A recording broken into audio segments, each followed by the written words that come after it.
Good morning, everyone. We would like to wait a few more minutes to allow all registered participants to join us. Thank you for your patience.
Let's start then.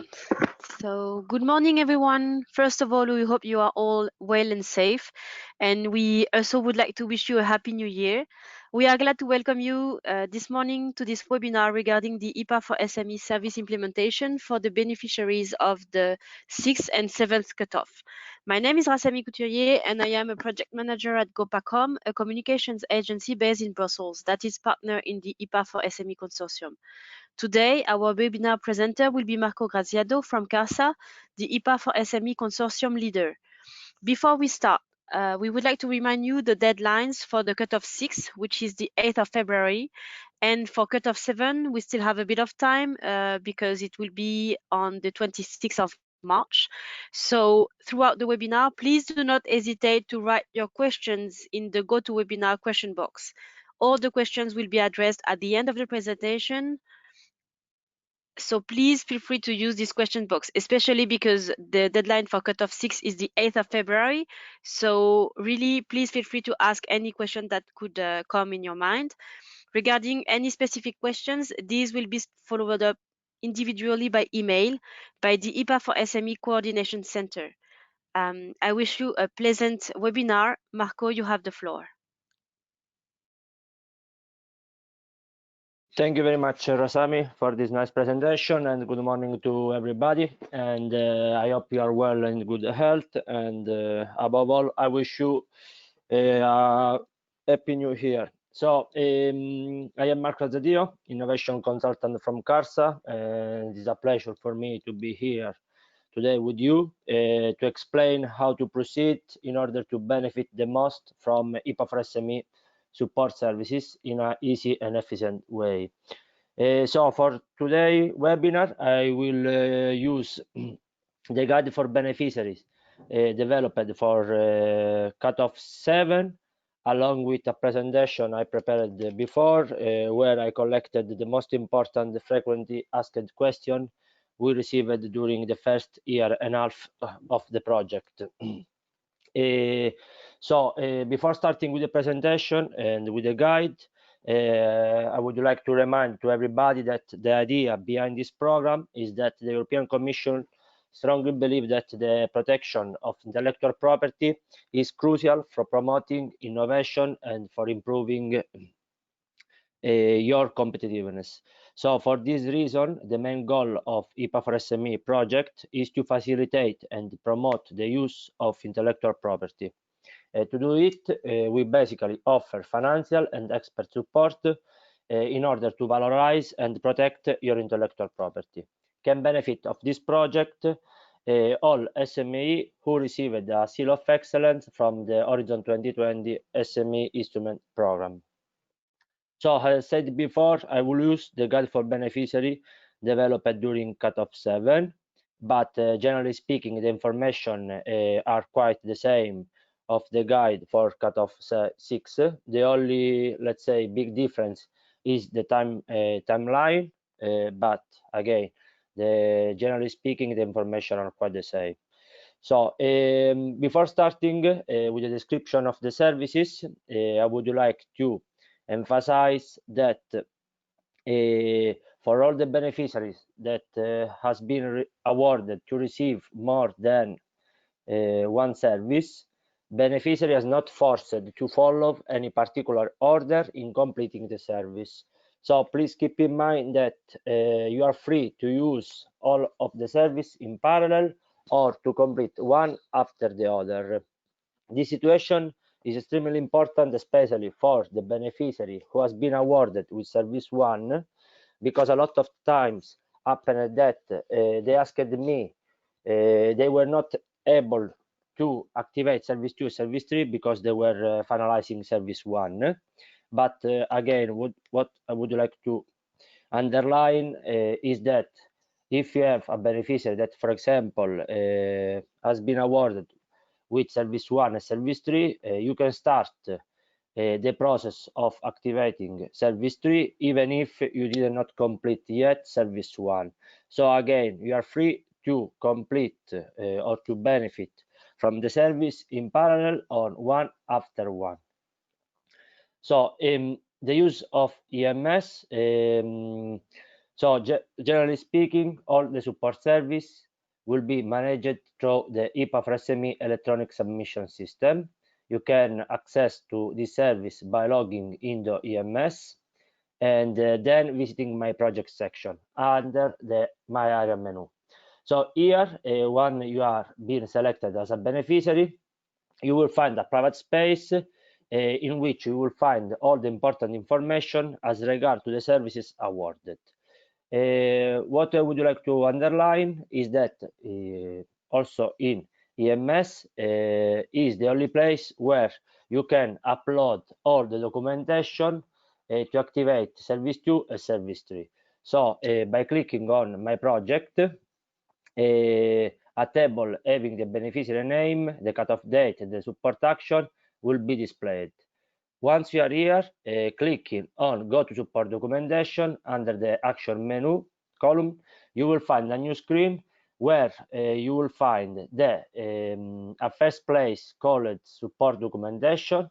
That is a place specifically designed for you to upload only the required documents that support the subsequent reimbursement.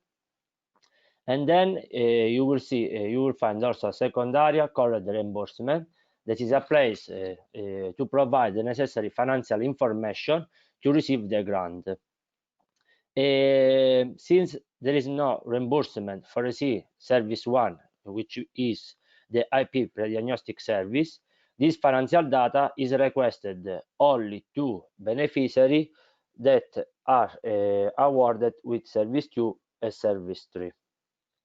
So as regard to the financial identification, please keep in mind that is your bank details and there are all the information that the coordination center must collect from you in order to make the transfer.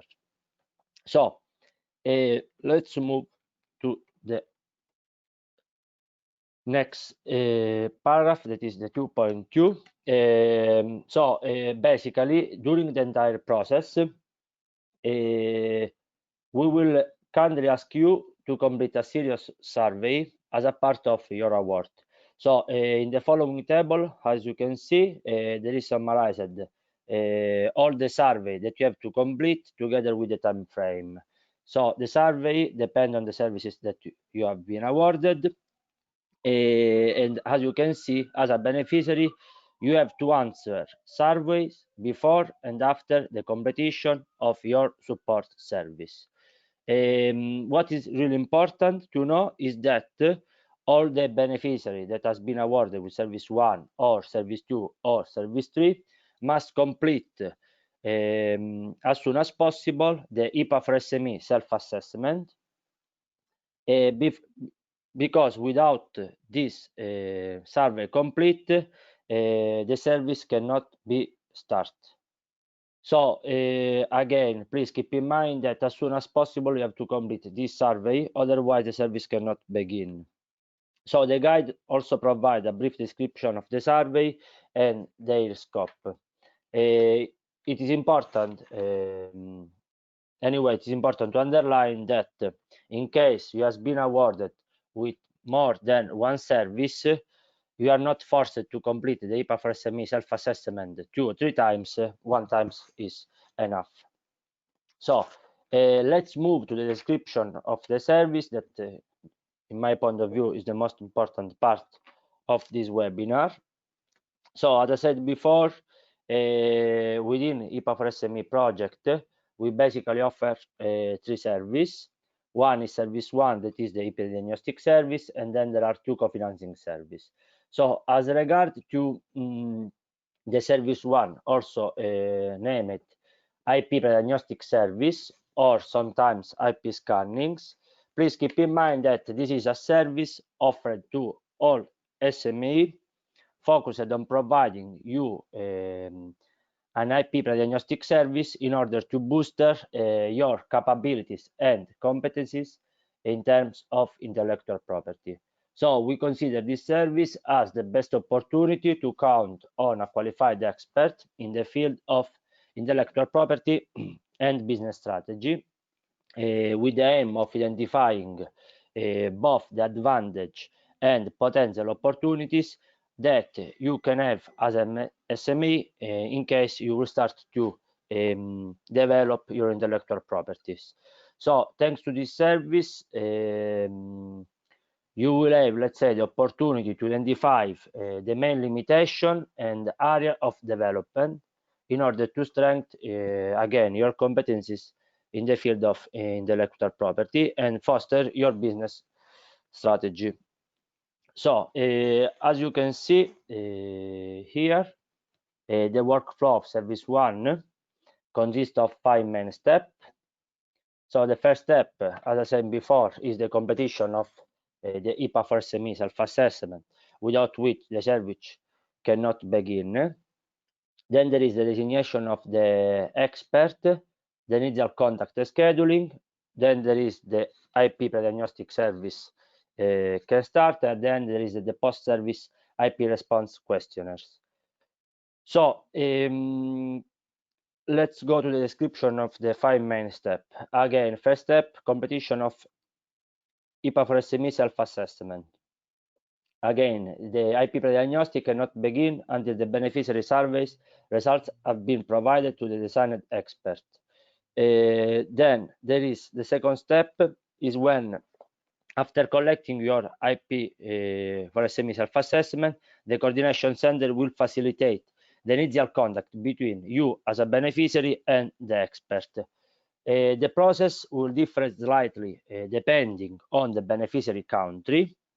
So for all those SME located in countries such as Austria, Denmark, France, Netherlands, and Spain, the expert will be assigned directly by the national IP office. So in this case, once we collected your IPA4SME self-assessment, we contact the national IP office, asking them to assign you an expert. This is the reason why, for example, it's so important to collect your IPA4SME self-assessment, because otherwise we cannot contact the national IP office, and this means that the national IP office is not going to contact you in order to assign the expert. So instead, for all those beneficiaries, or let's say SME located in countries such as Greece, Latvia, Ireland, Italy, Sweden, and Germany, as coordination center, we are in charge to provide you a list of experts, or directly the expert assigned to you. So during the last two cut-off call, only the German SME, they received the list of experts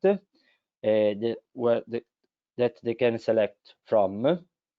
Instead, as regard to countries like Greece, Italy, Ireland, Latvia, and Sweden, we directly assign them an expert. So once the expert has been assigned or chosen, you can start to schedule a possible meeting for the implementation of the service. So in this respect, I would like to emphasize that since the outbreak of the virus, in some case, the expert will ask the beneficiary, or the beneficiary will ask to the expert to schedule a video call meeting. This already happened during, let's say, the last year. So during the cutoff call 3, 4, 5, and also I think 6. And what I would like to emphasize, especially to the beneficiary of cutoff 7, that all the beneficiaries that received the IP pre-diagnostic service by video call meeting, at the end, they were really satisfied of the services received. Then another important thing is that please consider that before schedule a possible meeting, consider that the interview can take between 2 and 4 hours. So be sure before schedule that you will have this time in order to give the time to the expert to complete and conduct an in-depth interview. So once you schedule the possible meeting, we can consider that the IP pre-diagnostic service can start. The service consists of the following main steps. There is a first initial analysis of your ecosystem in which your SME is involved.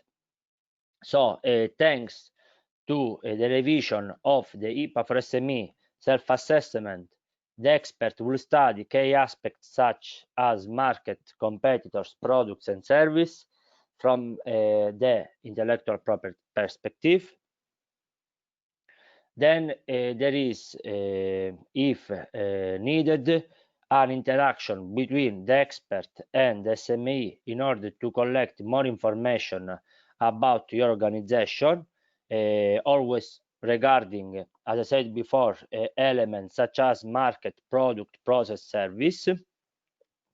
And in some case, they can also ask you information about the financial situation and the objective of your company, always in terms of intellectual property perspective.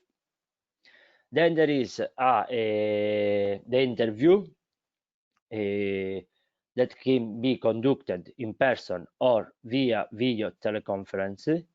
Then there is the design and the development of the IP pre-diagnostic report that is confidential, and when basically you will find all the information as regard the main competencies and area of development in order to boost your business strategy in terms of intellectual properties. When the expert will deliver the results of the complete analysis, he or she can also explain you suggestion either in person or via video teleconferences. And then there is the final step, that is the confirmation of the service, which upon the completion of the service we will kindly ask you to respond to a satisfaction survey, which will include questions regarding the overall satisfaction with the IP pre-diagnostic service. So, as regard to service one, other important information are that first of all, the service one is totally free of charge, which means that any cost will be supported directly by the coordination center. And this is the reason one, for example, you can benefit from the EP pre-diagnostic service only using one of the experts assigned to you or select from you, because we have a specific agreement with them as regard to the costs. But again, the costs are totally free of charge. Then again, with regard to the meetings, please consider that it can take between 2 and 4 hours. So before schedule, please take this time frame into consideration. And another important information is that the IP diagnostic service should be completed within 4 months of the date of the communication of the support service award. That, as you can read, as regard to the beneficiaries of cutoff 7, the date of the communication was the last 25 November 2020, while as regard to the beneficiary of cutoff 6 was the last 8 October 2020. So again, please keep in mind that the IP diagnostic service must be completed within 4 months of the date of the communication of the support award. We can move now to the description of service 2. That is one of the two co-financing services we offered within the IPA4SME program. So, generally speaking, this service is focused on providing you economic support to cover a percentage of patent application fee before the European Patent Office. What I would like to underline is that it's really important that you will understand that our support exclusively covers European patent registration process, which for the purpose of IPA4SME is defined as filing an application for a patent before the EPO covering more than 2 European member states. We can consider in this process eligible also a PCT patent, which are international patent, but in this case we can consider eligible PCT patent only if the filing process is done through the EPO office. So please keep in mind that costs related to the intellectual property protection in countries like, I don't know, China, Brazil, USA, they will not be covered within this project. Again, we cover exclusively European patent registration process, which means covering more than at least 2 European member states. So through this service, as a beneficiary, you can receive the 75% of the EPO fee cost, up to a maximum of euro 2,500 per single patent application. Each candidate SME can request the co-financing of 5 patent applications within Service 2. So also in this case, the workflow of Service 2 consists of 5 main steps. There is always the completion of the IPA4SME self-assessment. Then there is the activation of the service that I personally consider the most important step of Service 2, when basically you have to provide us an invoice along with a proof of payment, which meets specific requirements that will be discussed soon. Then only in case the invoice and the proof of payment meet this requirement, the service 2 can be activated. which means that once it's activated, you will receive the first partial reimbursement via EMS. So again, please keep in mind that there is a specific step called the activation of the service, which means that you have to provide us through the use of EMS a valid invoice along with the proof of payment. So let's discuss in depth as regard to the invoice and the proof of payment.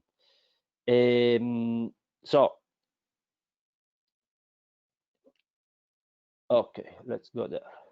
So first of all, as I said before, the first step is always the competition of IPA4SME self-assessment. That is a mandatory requirement to start the process. So then, as I said, and I prefer to repeat, please consider that being awarded with Service 2 and or Service 3 does not mean that the service is active.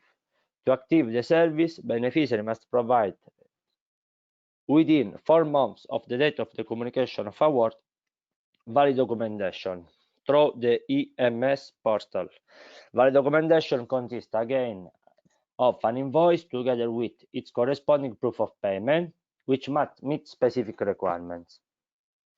So, as regard to this figure 3, which is the Service 2 time frame, is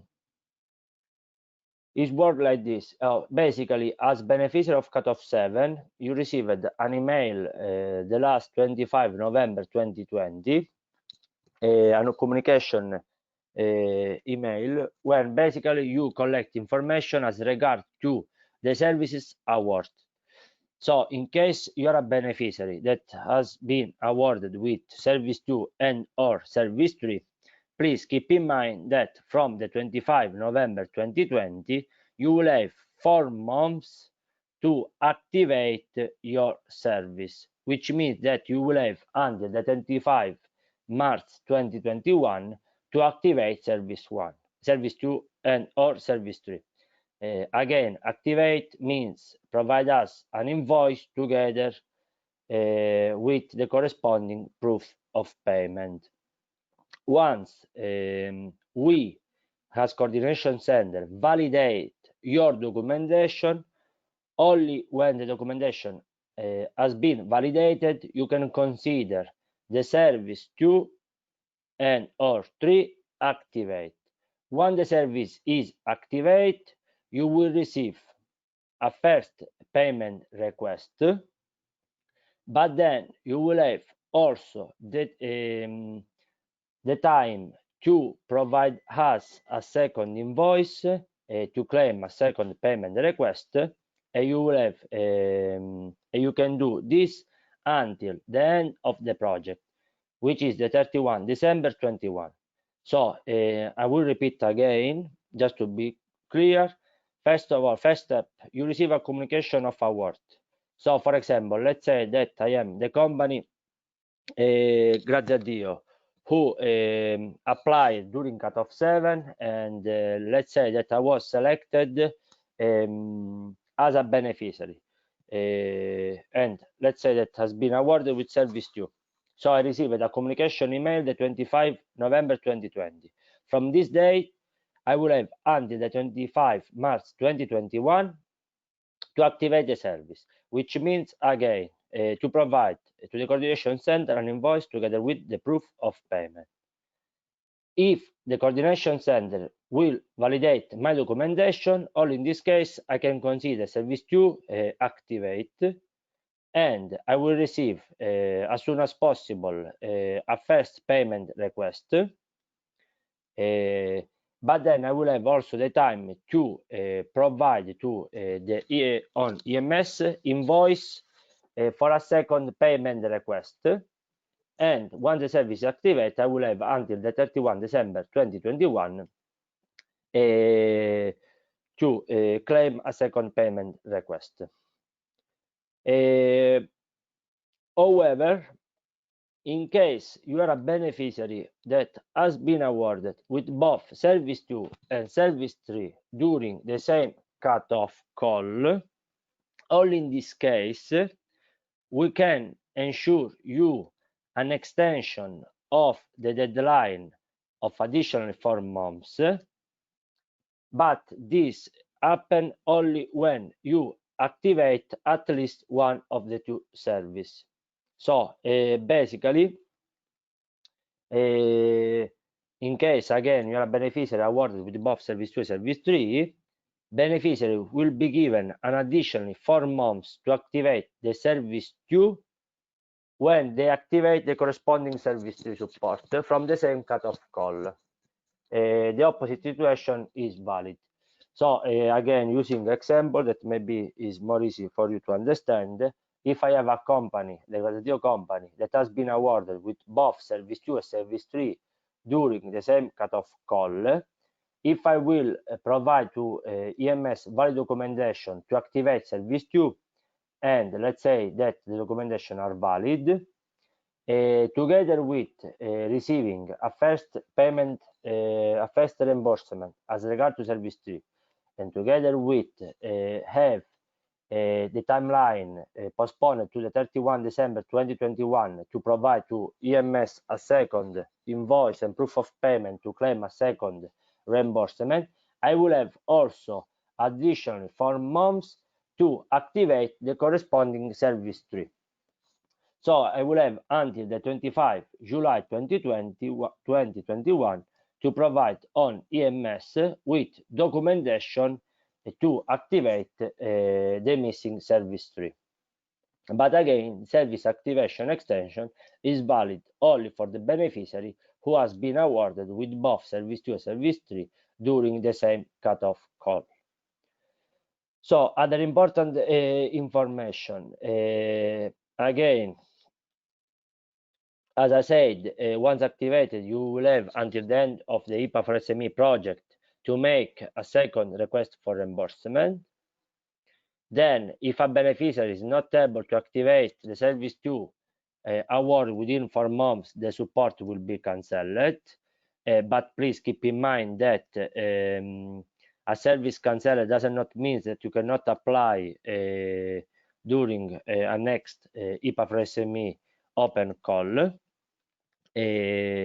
And then again, as I said before, in the event that a beneficiary has been awarded with both Service 2 and Service 3 from the same cutoff, the activation of either of the support services will automatically extend the time for the activation of the other service by an additional 4 months. So let's move to the step-by-step process in order to explain you which kind of information we need to collect from you in order to activate the service. So first of all, this is an important rules that is important that everybody understand clearly.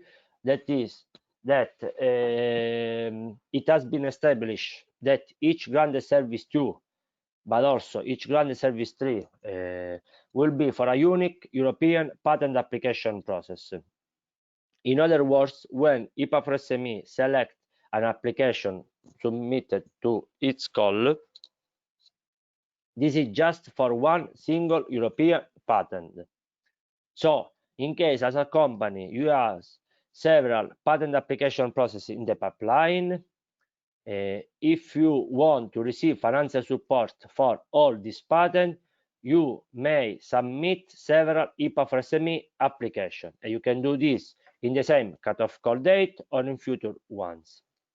So if I have the coverage graduadio, and let's say that I have 3 patents for which I hope to receive financial support, the only way to receive financial support for all these 3 patents is to apply 3 different times, and I can do this during the same cutoff call date or in future ones.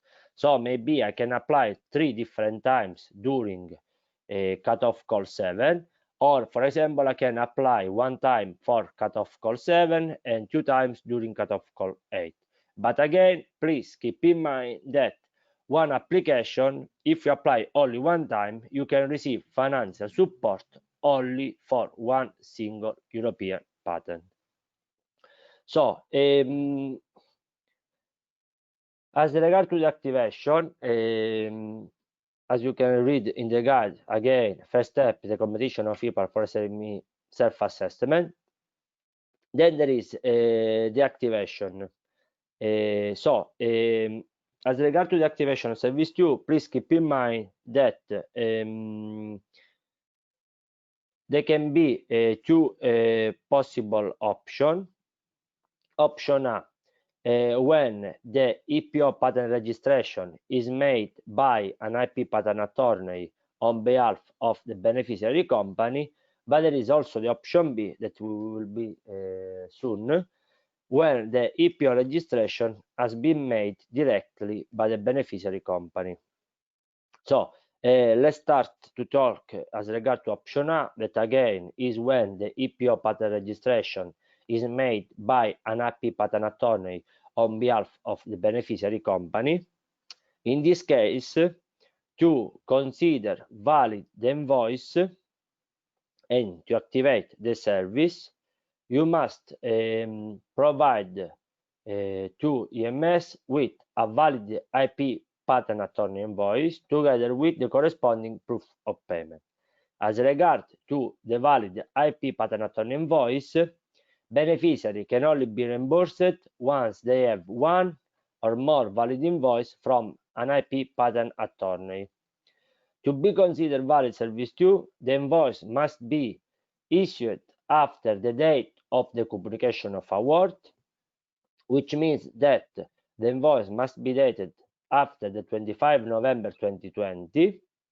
Then, to qualify the reimbursement, the invoice must include the following information. First of all, the name of the patent attorney who provided you the service. Second, the patent application process, namely the title of the invention or the IP being protected. Third, the invoice must contain information about the EPO debit order number covered during the registration process. Please keep in mind that as regard to service 2, are considered eligible of reimbursement only the EPO service code included in the table 2. So this is the reason why to activate service 2, the invoice must also contain information about the EPO service code covered during the registration process, because again only the following 7 EPO service codes are considered eligible to be reimbursed within service 2. I will repeat again this process. In case you decide to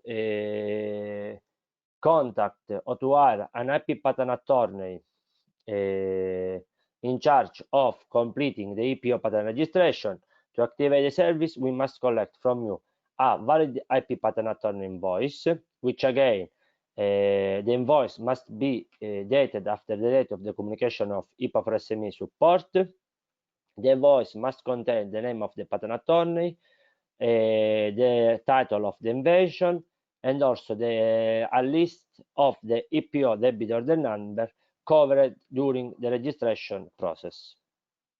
To facilitate the reimbursement, we will kindly ask you to at least include in the invoice the following model statement in English. Is not a mandatory, but it's just a way to accelerate the process of revision. Please keep in mind that it's not mandatory that you translate the whole invoice from your national language to English. For us, is fine if you include just the following model statement in English, because again, it's just a way to accelerate the revision process. But again, please keep in mind that you can easily provide us an invoice in your national language. Together with the invoice, to activate the service, you must provide us also the corresponding proof of payment. I will introduce this now, but we will see later on. As regard to the proof of payment, can be considered valid only bank transfer receipt, which clearly indicate the date when the payment was issued, together with information as regard to the company who received the payment, the company that issued the payment. So let's move to option B. Option B is when the EPO patent registration has been made directly by the beneficiary company. It's quite rare that company move towards option B, but sometimes happens, so better to describe it.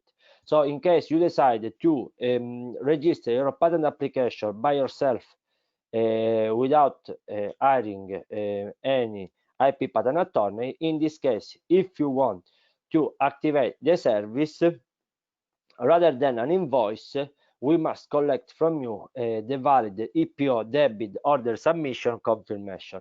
So please keep in mind that in this case, beneficiary can only be reimbursed once they have the PDF document of the debit order submission confirmation that you can collect from the EPO online filing software once you complete the entire process. As regard to the valid EPO debit order submission confirmation, it's really important to aware that you must save or print the confirmation immediately after submitting the online debit order in the EPO online filing, as you will not be able to do this later on. So I will repeat again, in case you move through option B, in this case, rather than to collect from you an invoice, we must collect from you the valid EPO debit order submission confirmation. In this case, all the information as regard to the EPO covered, the name of the company, the title of the invention, and also the date of the date are directly included in the valid EPO debit order submission confirmation. So in this case, just uploading this document, we will collect all the most important information that to understand if you can or not activate the service. And again, generally speaking, the valid EPO debit order submission is always in English, so you don't need to include any statement. So together with the invoice or the EPO debit order, we must again collect from you also the corresponding proof of payment. So beneficiary must provide proof that the IP patent attorney invoice or the EPO debit order have been paid before the partial reimbursement can occur. Please keep in mind that only bank transfer receipt, which clearly indicate the name of the beneficiary, the IP patent attorney, in case you are in the option B, and the invoice number will be accepted. The date of the payment, also in this case, must be after the date of the communication of IPA4SME support. So once you provide us this documentation, once we revise this documentation, in case we consider this documentation valid, only in this case you can consider your service activate. Please keep in mind that during the revision process, we usually send you an email in both cases, which means we will send you an email in case everything is fine, which means that you can activate the service, but we send you an email even if everything is wrong. So please keep in mind that in both cases we will communicate with you. So as I said before, once the service is activated, you will have until the end of the project, which means the 31 December 2021, to provide us documentation for a second payment request. Please keep in mind two things. First, service due reimbursement are limited to 2 requests. So for these reasons, beneficiary may submit as many invoice and proof of payment or debit order confirmation as they have available for each request. Because once beneficiary have made a second request, you will not be able to make additional requests, even if you have not reached maximum reimbursement amount. This is the first thing. Second thing, please keep in mind that the second payment request must be always associated to the same patent application for which you received the first payment. So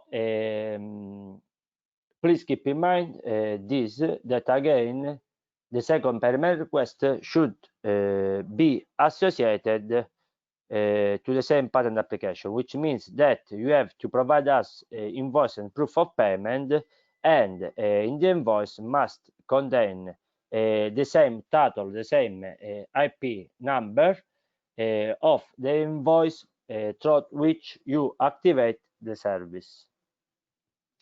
So once the reimbursement has been received from the IPA4SME Coordination Center, we will kindly ask you to upload a senior confirmation using the model provided in the support documentation section of EMS. This model will be available automatically each time the beneficiary makes a reimbursement request. So as regard to service 2, we finished it. We can move now on the description of service 3. So as regard to service 3, service 3, the second co-financing service that we offered within IPA4SME project, is also called the partial reimbursement of IP patent attorney.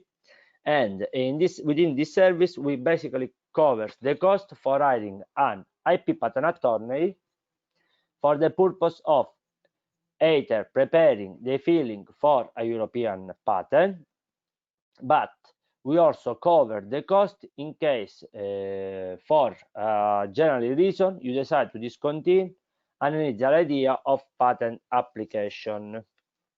So the financial support will aim at covering the 50% of the cost incurred up to a maximum of euro 2,000 per patent application. Also in this case, as we see before, our support exclusively covers European patent registration process or PCT patent, but only if the registration is done through the EPO. So again, I will repeat this part. Within this service, we cover the cost for hiring an IP patent attorney for the purpose of preparing the filing for a European patent, but again, we also cover the cost in case you decide to discontinue an initial idea of patent application. The reason why you can decide to discontinue an initial idea can be different. Or let's say maybe you are facing some problem due to the pandemic, you cannot proceed with the registration, or maybe you decide that for now it's better to postpone the registration. But again, we are not interested in the reason, but in case you decide to discontinue the patent application, the filing of the patent application, please keep in mind that also in this case we cover the cost of the IP patent attorney. So as regard to service 3, also in this case, the work plan consists of 5 main steps. First of all, there is the completion of IPA4SME self-assessment. Then there is the activation of service 3, which also in this case means to provide us with an invoice together with the corresponding proof of payment. Then if the service is activated, we issue the first payment request, and once you receive the first payment request, we can ask you to confirm the receipt of the reimbursement. So let's go to the description of step by step. Also in this case, please keep in mind that the time frame is the same we see before. I will repeat it quickly. So in case you are a beneficiary who has been awarded with service 3 during cutoff 7, you received an email the 25 November 2020 where you find information as regard to the service award. From this date, you will have 4 months to activate the service. 3. Only once the service is activated, you will have time until the 31 December 2021 to provide us documentation for a second payment request. Again, in case you are a beneficiary that has been awarded with both Service 2 and Service 3 during the same cutoff call, only in this case, the activation of Service 3, for example, will be automatically give you additionally 4 months to activate the missing service that in this example will be Service 2. But again, the extension is valid only for the beneficiary who has been awarded with Service 2 and Service 3. In case you will not be able to provide us documentation within the 4 months, your service will be automatically cancelled. Cancelled does not mean that you cannot be applied again during a next cutoff call. As regard to the step involved in activating and receiving the reimbursement for Service 3 are similar to those seen before with Service 2, but before describe it, please keep in mind also in this case that also as regard to Service 3, if you applied only one time, you can receive financial support only for one single patent application. If you are interested to receive financial support for several patent applications, you have to apply as many times as the number of the patent application for which you opt to receive support. So in case you have 5 patent application for which you intend to receive financial support within Service 3, you must apply 3 different times. So the step involves in the activation of the service. First, again, always, the IPA4SME self-assessment. The beneficiary should complete the exercise as soon as possible, following the communication of the support award.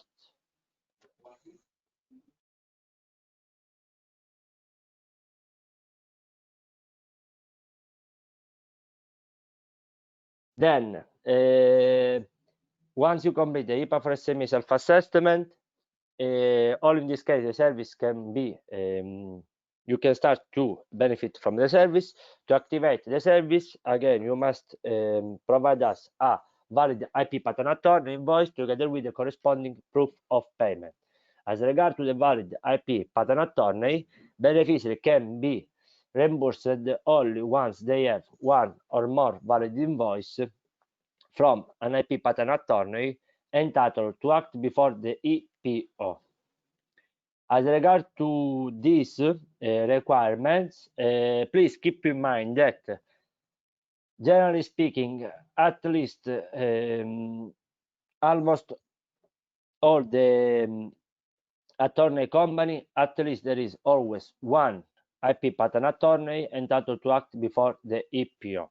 So in this case, for example, if the patent attorney who is providing you the service is not a man or a woman entitled to act before the EPO, what you can do to address this problem is to talk with him or with her, and when they are providing you the invoice, the important things is that they can introduce the name of the patent attorney entitled to act before the EPO, even if this guy is not the person in charge of providing you the service. But again, to activate the service, we must collect from you an invoice which includes the name of the patent attorney, and the patent attorney must be entitled to act before the EPO. Then, other important requirements. To qualify the reimbursement, the invoice must be dated after the date of the communication of award, that again, as regard to the beneficiary of cutoff 7, is the 25 November 2020, while as regard to the beneficiary of cutoff 6 is the 8th of October. Then the invoice must also contain information as regard to the patent application process, namely the title of the invention or the IP being protected, and then the invoice must contain also information about the EPO patent application number, or in case you decide to discontinue your patent application, just a simple statement regarding your decision to discontinue a patent application process. As regards to this option, please keep in mind that at the end of the guide in action 1, you will find a model statement that you have to complete in case you decide to discontinue the patent application process. Together with, so again, I will repeat, as regard to service 3, to activate the service, a valid IP patent attorney invoice is you can be reimbursed only once you provide us an invoice containing the name of the patent attorney, who again must be entitled to act before the EPO. The invoice must be dated after the date of the communication of IPA4SME support. Then the invoice must contain information as regard to the title of the invention or the IP being protected, and when possible, the EPO patent application number or a statement regarding the decision to discontinue the patent application process. Along with the invoice, to activate the service, you have also provide us the corresponding proof of payment. Also, in this case, the beneficiary must provide proof that the IP patent attorney invoice has been paid before partial reimbursement can occur. Only bank transfer receipts which clearly indicate the name of the beneficiary, the patent attorney, and the invoice will be accepted. As regard to request partial reimbursement, before I forget to tell you that when it's possible, we kindly ask you to provide all the documentation that you think is fundamental to receive to validate the service, and we can ask you to upload all the documentation in a single PDF or zip file. It's not a mandatory, but it will make easier the revision process. So when it's possible, please collect all the documentation, upload it as a single PDF or zip file. Also, as regard to service 3, the reimbursement are limited to your request. Therefore, beneficiaries should be aware that once they have made a second request for reimbursement, will not be able to make a third request. And then also in this case, please keep in mind that we will communicate via email either if we validate the service 3, even if we mark it as invalid the documentation. When it's possible, we will also give you a possible suggestion recommendation that we can help you to activate the service, because sometimes can be that the invoice lacks of some information. In this case, what we usually do is to mark the document as invalid, but we also send you an email in which we clearly explain you what you have, what the invoice must include in order to receive the payment. Please keep in mind that for us it's really important, and we are here in order to provide you the best service that we can offer, and for us it will be a really pleasure if we can issue as many reimbursement as we can. So as regard to the end of the guide, you will find also information about the final important rules that we already described, but I will repeat again. Sorry if I am repetitive, but again, the documentation provided beneficiary to claim a partial reimbursement must only refer and contain information about one single patent. Documentation containing information about several patents will be allowed. Disqualify the whole payment request. So again, if you applied only one time, please keep in mind that you can receive financial support only for one single patent request. Then, in case you decide to cancel the service, we can ask you to complete, signed, scanned the support service cancellation letter that you can find in Act next to. And you send this email to calls@IPA4SME.eu. So at the end of the guide, you will find also the Annex 1, which is the annex where you can find the model statement of discontinuation of a patent process application. And then in Annex 2, you will find the support service cancellation letter model that you have to complete in case you decide to cancel one of the service awards. Please keep in mind that in case you received service 1, 2, and 3, for example, cancel service 1 does not mean that you will be automatically cancelled service 2 and service 3. Maybe it can happen that you understand later on that the IP pre-diagnostic service is a service that is not what you are looking for. In this case, you can cancel service 1, but benefiting from service 2 and service 3. So as regard to the guide, I finished. I will move now to the presentation and then later on to the possible question.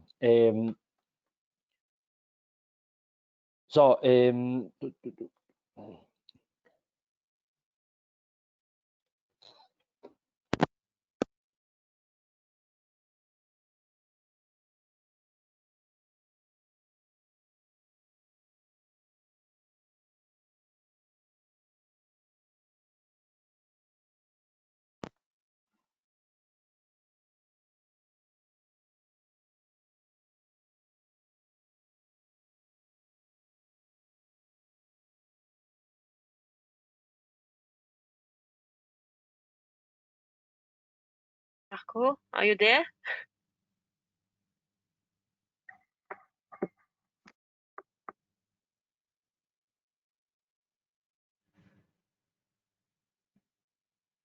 Sorry for this small technical issue. We cannot hear Marco anymore. Ah, guess he's back. Marco, can you hear? Ah. Okay, thank you for your patience. He'll be there in a few seconds.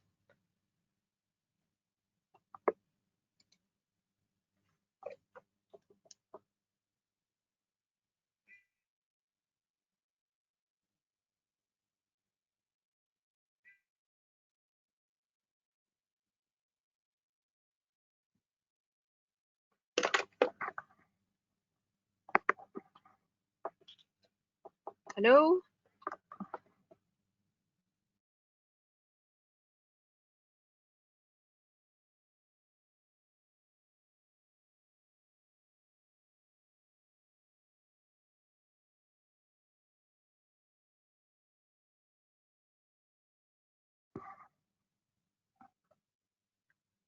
Hi, Marco. Are you back?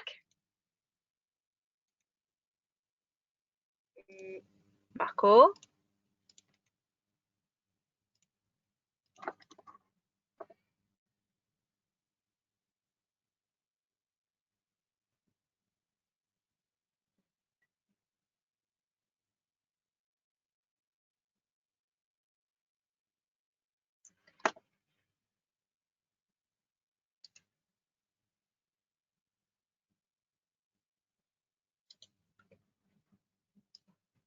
Ah, there you are.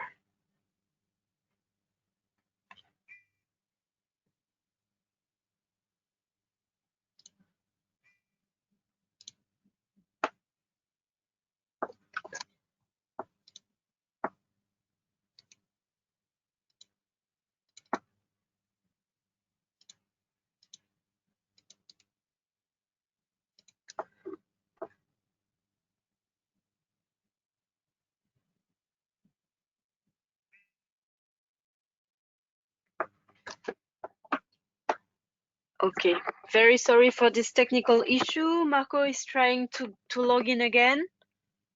Seems that he has some internet connection issues.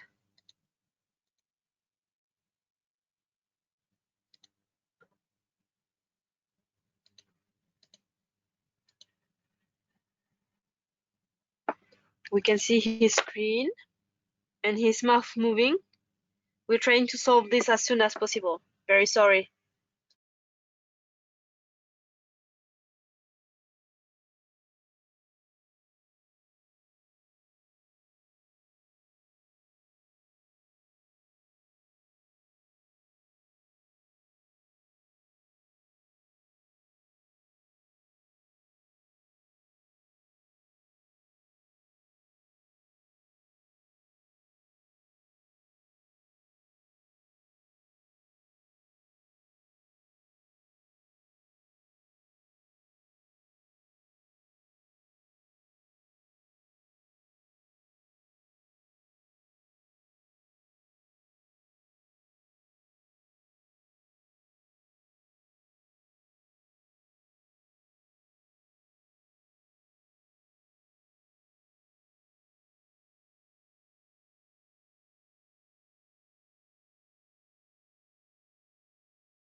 Again, we really apologize for this technical issue.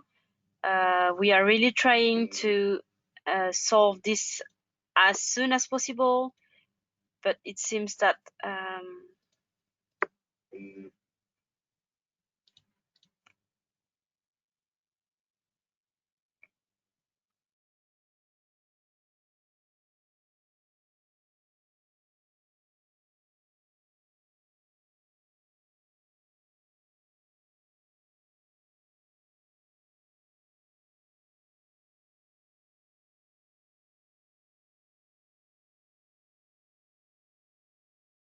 Rasami, I you're think back it's now. I can working hear you. now. Thank you very much. Great. Thank you very I'm much. really sorry for the problem we have. Okay. So That's fine. Our I'm really participants sorry for were the very problem we have. patient. Yeah. This is the beginning of That's the great. year, always happening. No problem. Sorry again, we are online. So let's move. Thank you very much for waiting me. So let's move with the presentation. I hope everybody can see it. So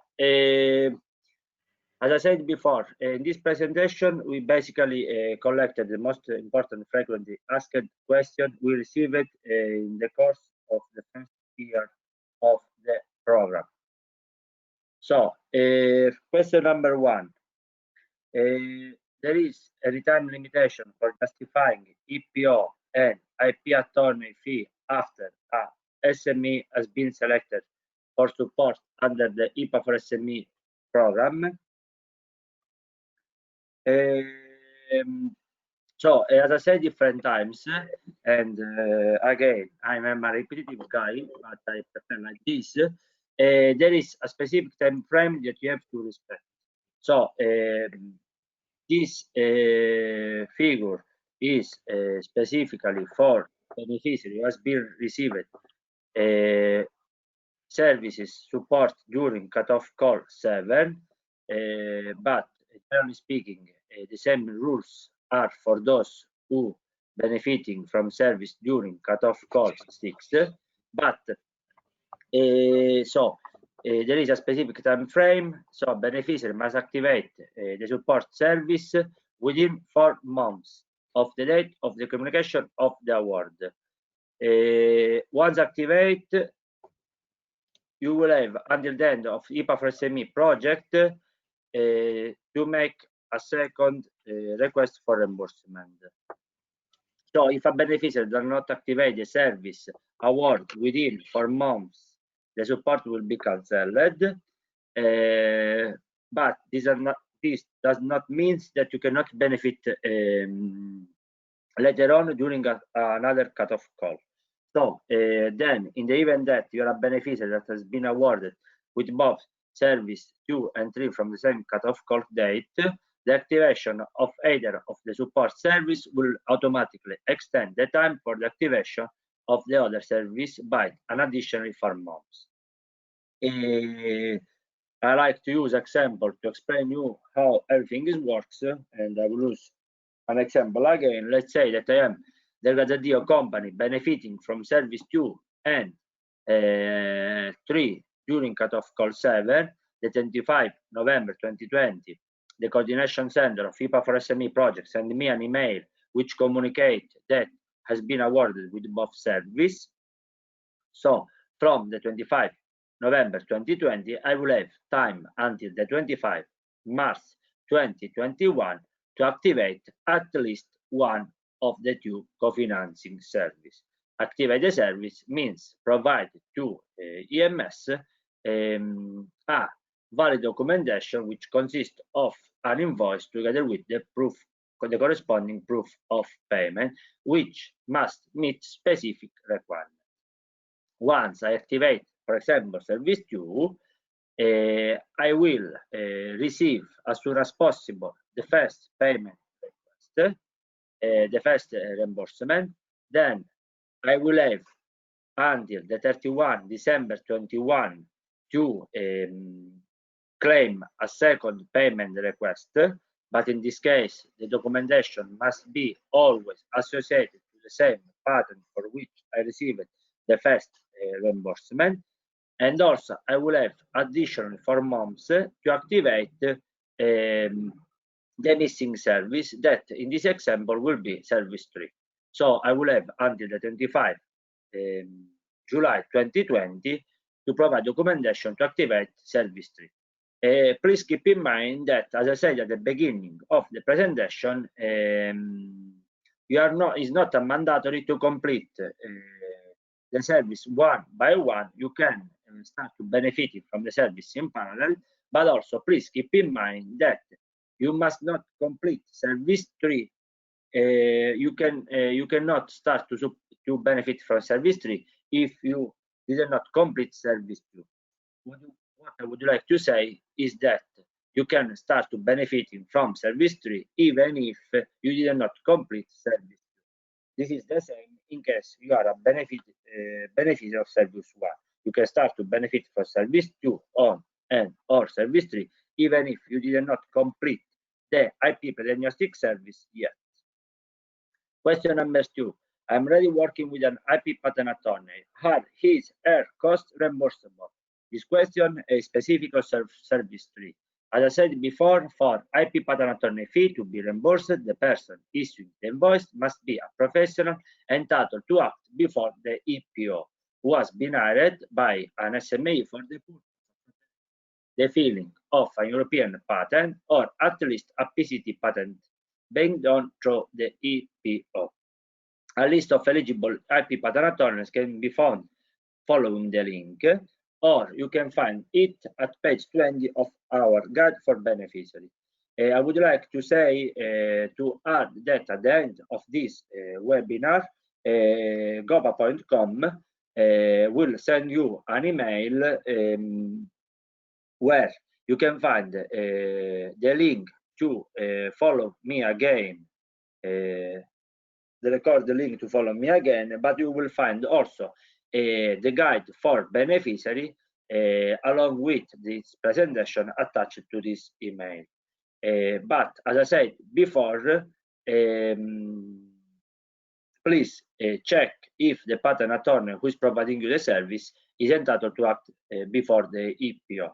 If no, what we can do to address this problem is to talk with the patent attorney to ask him or her to include in the invoice the name of a patent attorney working for the same company that is entitled to act before the EPO, even if he or she is not the person in charge to providing you personally the service.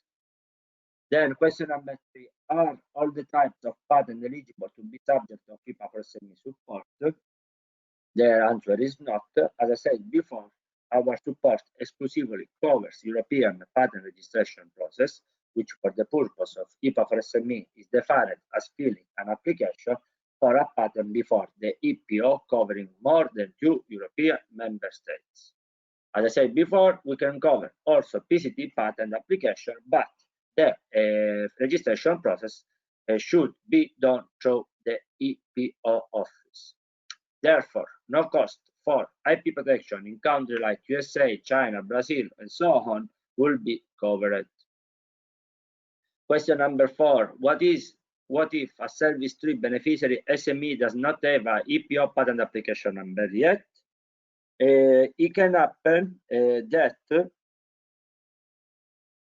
as a beneficiary you start the application to register your patent, but generally speaking the process can take more than 1 month. Depend in your patent EP office, but usually it's not a process that takes very few days. So maybe it can happen that we will not be able to provide us an invoice containing all the costs regarding the filling process, but maybe which means that you don't have still a EPO patent application number, because you receive the EPO patent application number only once the whole registration process is completed. So in case you don't have the EPO patent application number yet, in order to activate service 3, what you have to provide us is just an invoice together with the corresponding proof of payment. But as regard to the invoice must include only information about the name of the patent attorney and the title of the information. This information will be enough for us. Question number 5, is there any specific order for service implementation? In other words, if I awarded with service 1, 2, and or 3, do SME have to wait until the IP diagnostic is finished to start benefiting from partial reimbursement? As I said different times, the answer is not. There is not a mandatory order for the implementation of the service. Furthermore, SME do not have to wait until the end of the IP diagnostic service, for example, to start benefiting from co-financing service. However, beneficiary of service 1 are strongly recommended to plan a meeting with the assigned or chosen expert as soon as possible in order to obtain a clear overview of your current situation, opportunity, and limitation to foster benefiting of intellectual properties. This information can be useful but not essential to complete Service 2 or Service 3. So, in case you are a beneficiary of Service 1, my suggestion is to schedule a meeting as soon as possible, because you can collect from the expert useful information that maybe can be useful for you to decide to move towards Service 2 or Service 3 or not. As regard to Service 1, I will again repeat that also the IP pre-diagnostic service must be completed within 4 months of the communication of award email. What is service activation? We said different times. Service activation means that you have to provide us valid documentation which consists of an invoice and the corresponding proof of payment to activate the service, because again, being awarded with Service 2 and Service 3 does not mean that the service is activated. Then question number 7, I will skip this question because, as I said before, we will send you the guide for beneficiary by email once the webinar is finished. But my strong recommendation is to carefully read the guide for beneficiary, because you can find all the important information to apply and to receive a reimbursement in an easy way. You will find, as I said before, also information as regard to the electronic submission platform, where you can find information on the service, but also is the platform the only platform that you can use to provide us documentation in order to activate the service. So please, again, strongly recommended to you to carefully read the guide for beneficiary. Question number 8 is back subject of reimbursement. Please keep in mind that we do not consider VAT cost. They are not taken into consideration for the reimbursement calculation. This is especially as regard to Service 3, because usually the professional cost associated to the service offered by an IP patent attorney, usually this cost have also the VAT cost. In this case, we are not going to consider the VAT cost during the reimbursement. Question number 9, who should SME contact if they need help with the application process or more information regarding IPA4SME? Please keep in mind that IPA4SME Coordination Center has put at your disposal of potential applicants the following email accounts for support. You can contact us using cons@IPA4SME.eu, but you can also contact us using the help desk at IPA4SME.eu. So you can use both of these 2 emails. Generally speaking, we'll try to answer you between 24 and 48 hours. But it's also true that in the last period, we are facing some problem to answer you in prompt, because we are validating and we are working with a closure cut of 5. So sometimes can happen that you have to wait some days before to receive an answer. Can happen also sometimes that you send us an email but we did not receive it, can go on the spam box. In this case, if you don't see that after 3-4 days you did not receive any answer, what I can suggest you is to send us again an email.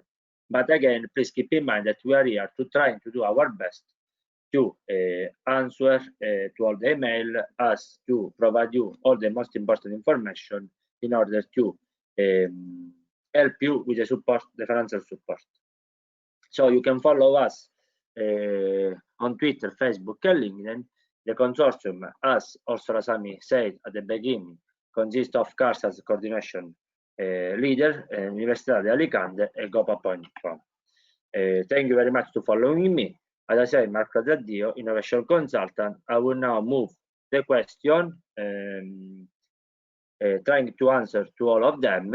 In case there is an individual question that it will take time to answer, in this case, I will answer you directly by email.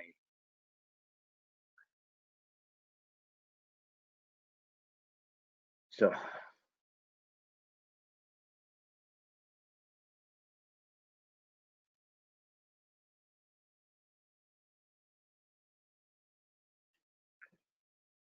question number 1 from Mr. Jean Christophe Lorne. How we know if we are cutoff 6 or cutoff 7? This is a nice question. Mr. Lurme, I will check. First of all, sorry if I sometimes wrong the surname. You can do the same with me. But I will check later on and I will answer you by email.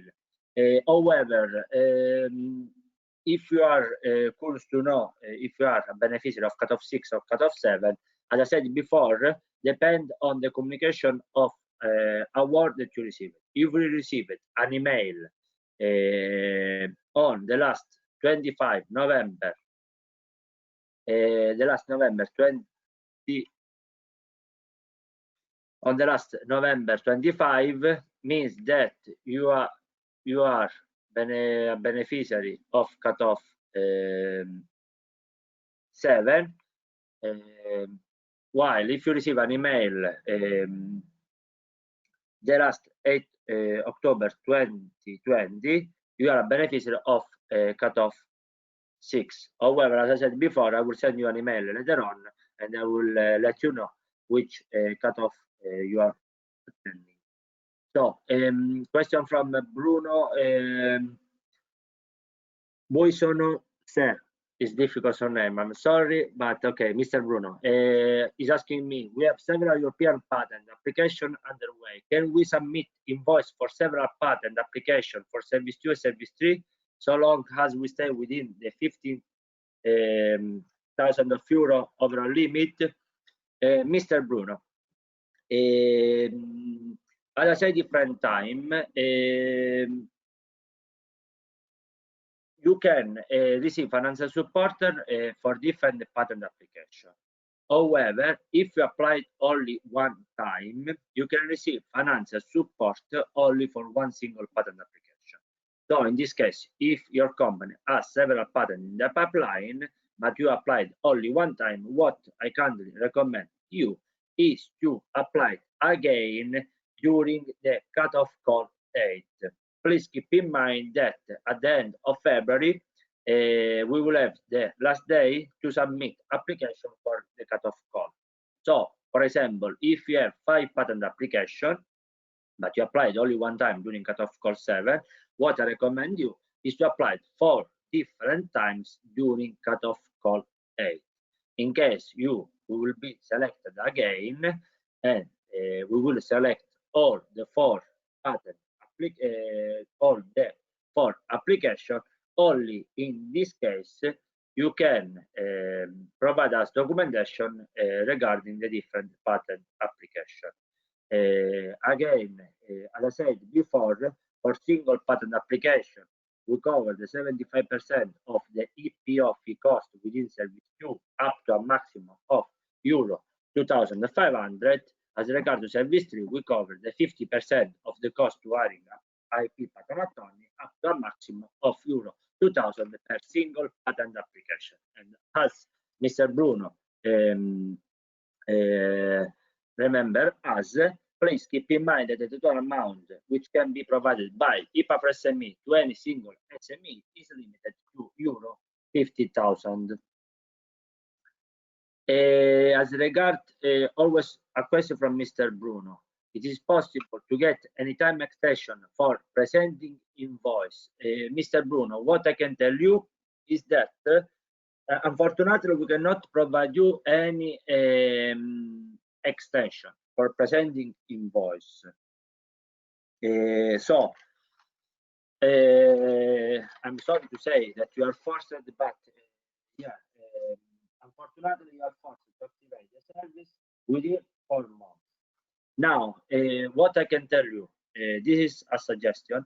that, for example, I don't know now which kind of service you have been awarded, but in case you are not able to provide us an invoice containing all the costs for the whole registration process in time, so if you don't want to lose the opportunity to receive financial support within IPA4SME project, what I can recommend you is to find an agreement with your IP patent attorney and ask him or her a first invoice with, let's say, for example, a lump sum of euro 200 is just a number, depend on the agreement you find with IP patent attorney.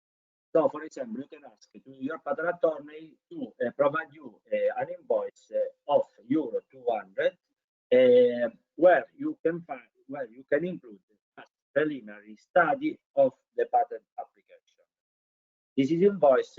It will serve you just to activate the service. Once you activate the service with this first invoice, as I said you before, once the service is activated, you will have until the 31 December 2021 to activate to provide us documentation for requesting a second payment. So you will have 1 year to provide us one or more invoices from your patent attorney in order to create a second payment request. So you will have a lot of time to complete the process of registration without being in a hurry and to receive also the financial support. This is my recommendation, and unfortunately this recommendation is only valid for the beneficiary that has been awarded with service 3, sorry, because service 2 is only as regard to the EP fee cost, and in this case is more difficult to provide us a first invoice. But again, remember that in case you activate service 3, you will have until the 25 July 2021 to provide us documentation for activating service 2. Then a question from Mr. Bruno again. It is possible to apply the second time for IPA4SME cutoff call 8? Sure. Again, you are free to apply as many times as you want. Again, you can apply during different cutoff call dates, but you can also apply different times during the same cutoff call date. So maybe you can, since you have different patent application pipeline, you can decide to apply, for example, one time during cutoff call 8, one time during cutoff call 9, but you can also apply 3 different times during the same cutoff call date.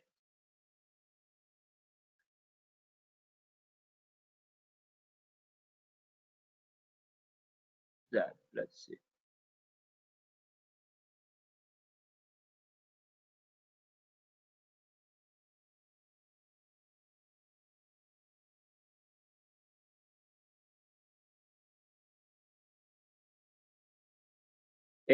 As regard to the proof of payment, another question, what are the specific requirements for a proof of payment? As regard to the proof of payment, as I said before, we can accept only transfer receipt. So, which will indicate the amount that you paid, the name of the beneficiary company, which are you or the company for which you are working. Then the date is really important because we can validate only bank transfer receipt only when they are issued after the date of the communication of award. And then the transfer receipts must contain also information as regard to the company that is receiving the payment. These are the information that the bank transfer receipts can contain. Then, if you want to use a screenshot or a scan of your bank transfer receipt, as you wish. The important thing is that The proof of payment contains information as regard to the invoice, the number of invoice you paid, the who paid the invoice, who received the money, and the date when the payment was issued.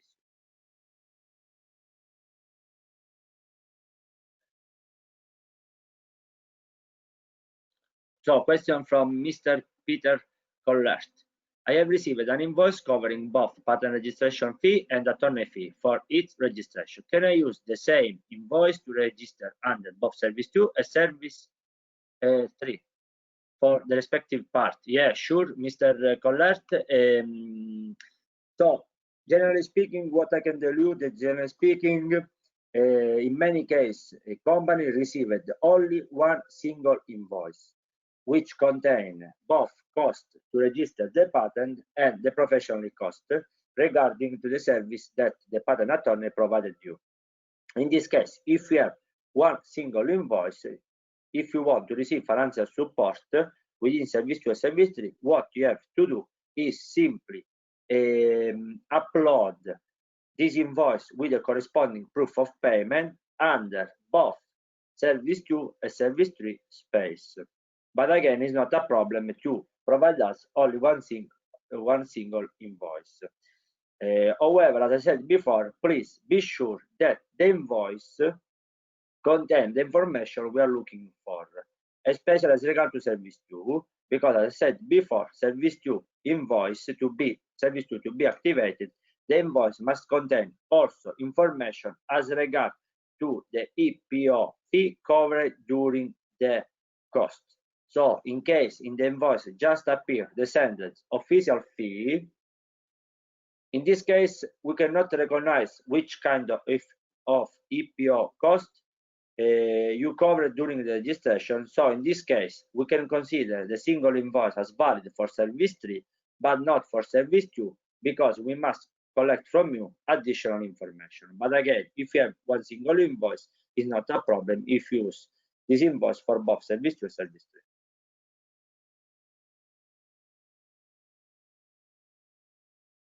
So, question from Miss Katia Lindvall. She asking me, we have a separate patent company, so the invoice from our patent attorney has a beneficiary name that is not our main company name. Is this a problem? In this case, Lindvall, in this case, what you can do is to, when you upload documentation, together with the proof of payment and the invoice, you can also upload a document in which you just explain your situation, so giving us additional information as regard to the patent attorney, the separate patent company, where we can take this document, that could be a normal Word file or a PDF. We are going to check all the information that you provide us, and in case we have some doubts, we can contact you by email, we can discuss on it, and we can find a solution.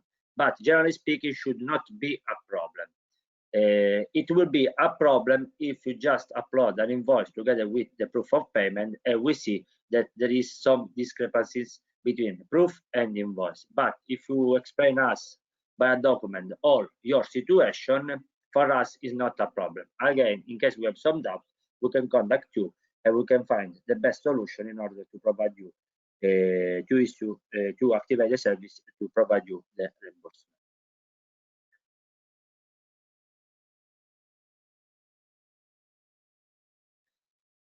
So, question from Mr. John Ugerstedt. He asking me, what requirement do you have if you want to apply for a PCT application? Again, Mr. John, we don't have specific requirement regard of PCT application, which means that if we are talking of regard of Service 3, again, we have just to upload an invoice in which appears the title of the invention, the name of the patent attorney, and the reason why there are some costs. So even if just appear PCT application number 2, 3, 4, I don't know, is fine for us. Again, the important things on regard to service 3 is just to collect an invoice containing information about the title of the invention, the number, in this case, of the PCT application, the name of the patent attorney, and this information are enough for us.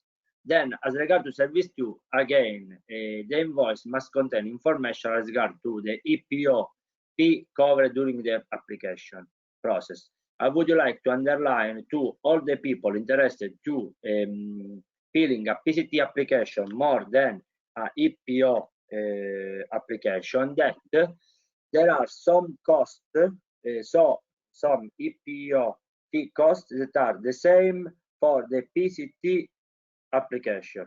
For example, there is the EPO cost, EPO fee number 2 and the EPO fee number 33 and the EPO fee number 5 that are the same for PCT application. So if, for example, you are interested to filling a PCT patent application, please keep in mind that it could be the case that you can request this EPO fee cost 5, 33, and 2, and in this case, even if it's a PCT patent application, we can cover also the cost regarding the fee, covering during the registration. But again, please keep in mind that it will be allowed only if you register your PCT patent application through the EPO office. Then,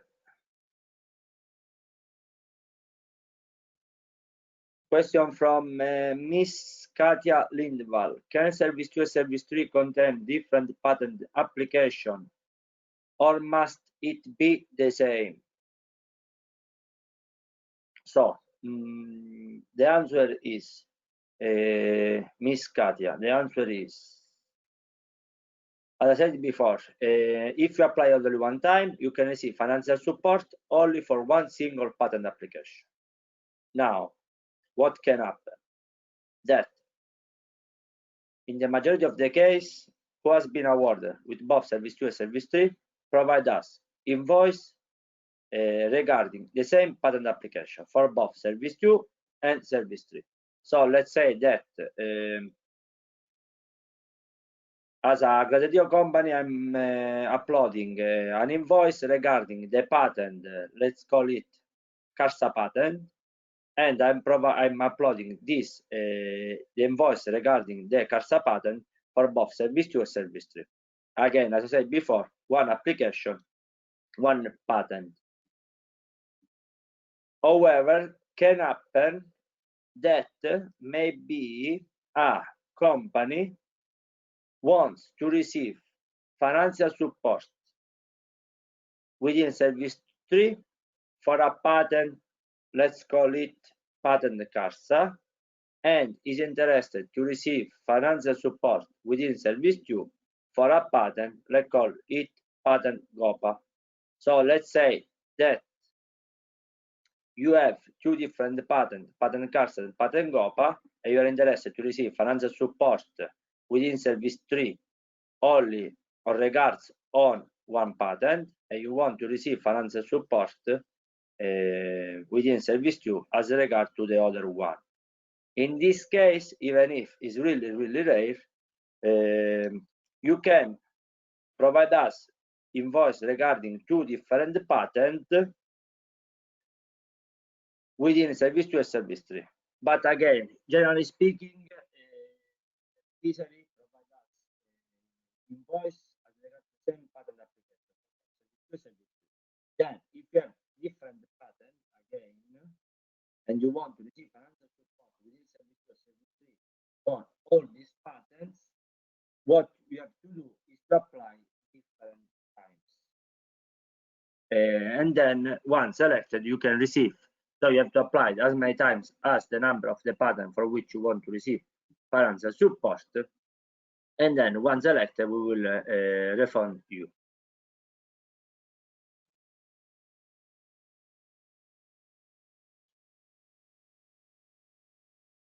A question from Peter Koller. Did I understand correctly that one service 2, 3 only covers cost for one single patent, meaning the need to reapply for new IPA4SME 2, 3 services for each new patent? Yes, you understand correctly. If you have different patents in pipeline, you have to apply as many times as the number of the patent for which you intend to receive financial support. So if as Gazzadio company I have 5 patent applications to receive financial support for all these patents, what I have to do is to apply 5 different times. So I can do this during the same cutoff call or during different cutoff call. I can apply, for example, 2 times during cutoff call 7 and 3 times during cutoff call 8, but I can also apply 5 times during the same cutoff call. Please keep in mind that once you applied the first time, to apply it again, the process will take no more than 5 minutes, because all the information that you have in all the process, all the filling process, all the information that you have provided us during the first application are saved. So you have just to go on, accept all the information that we're asking you, but again, since they are saved, the process to apply the second, third time will take less time compared to the first time.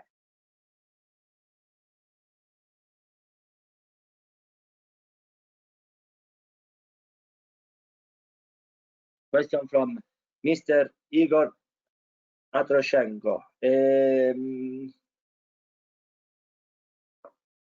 He asking me, hello, thank you very much for your time. Thank you very much to you, Mr. Igor, to follow me. How can we check that invoice meet all requirements before sending them by ESM? So generally speaking, the process is you read the guide, you try to follow the guide in detail, you provide us documentation on EMS. We are going to revise the documentation in case there are some problems or in case some information are missing. We are going to mark your documentation as invalid, and we send you an email explaining you the situation. For example, we can send you an email and say, hey, Mr. Atroshenko, please, let's see that information as regard to the EPO fee costs are not included in the invoice, and we must collect this information before validating the invoice. Once you receive this email, what you have to do is to following our recommendation and upload again. We are going to revise the documentation a second time and so on until we validate the documentation. However, what you can also do in case you have some doubts is to send us an email at calls@EU. We can check this invoice and this, let's say, proof of payment, and we can directly answer you by email. I think you sent us an email last week with the invoice, I think, and in this case, I hope to have the time today to check the invoice and to answer you. The difference is that we prefer to receive the invoice and the proof of payment through EMS, because every month we have some specific days where we are going to collect all the documentation, we review it. But you have some doubts, again, you can easily send us an email, and I will check, or my colleagues will check the invoice, and we will answer you. So the last question from Mr. Florence Martin. He asking me, if we have a patent entering a national European PCT phase. Is this eligible? Mr. Florence, as I said before, as regard to if it's a PCT patent application, quite sure you can receive financial support within service 3, because I said before, our support exclusively covers EPO patent application, but we can cover also PCT patent application if the registration is done through EPO office. So in this case, within service 3, we can cover in case the cost for hiring a patent attorney in charge of register a PCT patent application. The situation is different for service 2 because not all the PCT fee are recognized also as EPO fee. An example. For example, there is a specific fee called filing fee. That is the first fee you have to cover in case you are interested to register your patent. On this fee is recognized as EPO fee 001 if you register your patent through the EPO, but if you register your patent through the PCT office, in this case, this fee is recognized as EPO 221. So in this case, even if in concrete you are doing the same things, which is filing a patent, through EPO is recognized as EPO 001, through PCT is recognized as 221.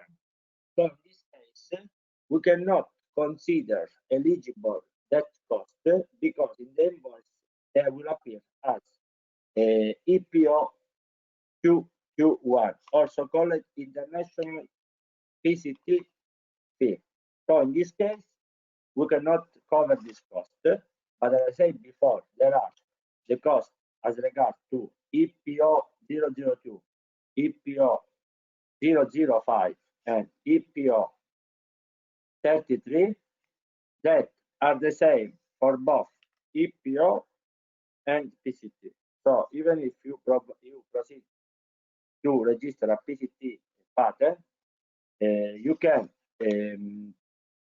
select one of these three EPO that again are 002, 005, and 0033.